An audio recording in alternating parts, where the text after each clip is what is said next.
सुनो ना के अंतर्गत आज हम आपको 3 कहानियाँ सुनवा रहे हैं। हमारी पहली कहानी है गुण का महत्व। एक दिन एक कोयल और कबूतर आपस में बातें कर रहे थे। बहेलिये ने उन दोनों को एक ही पिंजरे में कैद कर रखा था। कबूतर ने कहा, अगर तुम्हें भी मेरी ही तरह से बंधन में रहना है तो फिर तुम्हारे गाने से क्या लाभ है।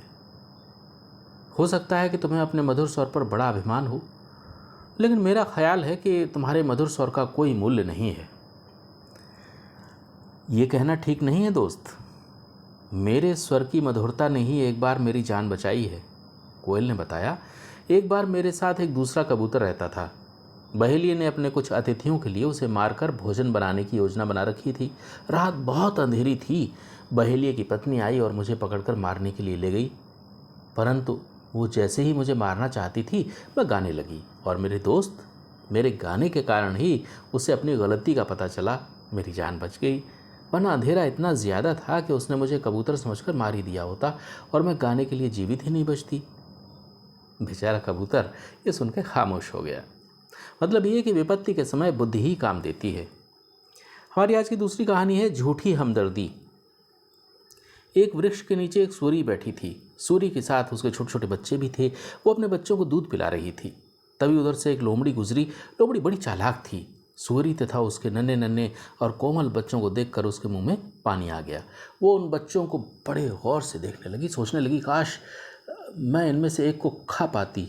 लोमड़ी को वहाँ ठिठक कर रुकते हुए देखकर सूरी समझ गई कि दाल में कुछ काला है।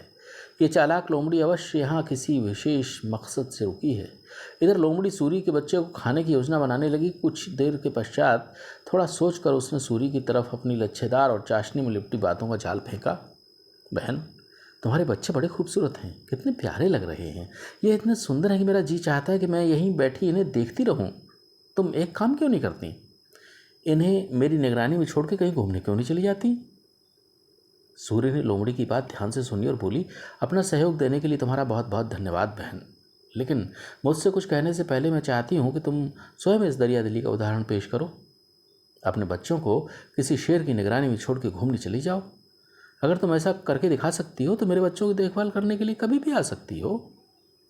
सूर्य की बातें सुन के लोमड़ी बोली, अरे बहन, मैं ऐसा ज़रूर करती।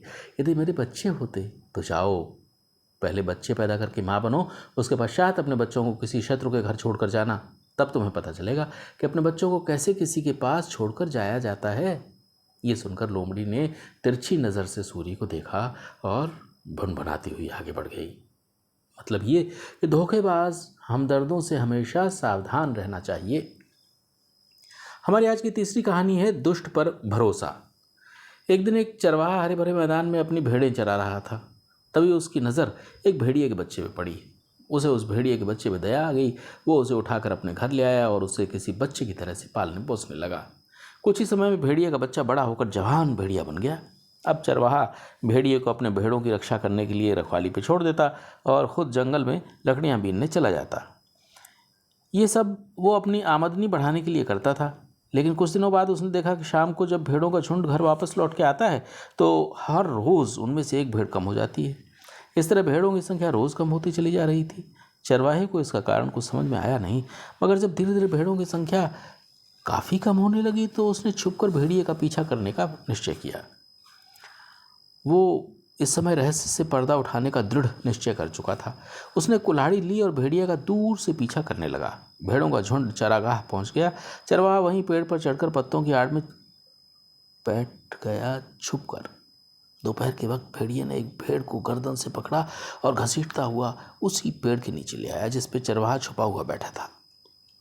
तो ये है रहस्य, चरवाहा धीमे स्वर में बड़बड़ाया। शीघ्र ही वो पेड़ से नीचे कूद पड़ा और इसके पहले कि भेड़िया भेड़ को मार डाले, चरवाहे ने कुल्हाड़ी से एक ही बार में उसका गला काट दिया। फिर वो क्रोध से भरे स्वर में बोला, मैंने तुझे भेड़ों की रखवाली रखा था ना कि उन्हें खाने के लिए।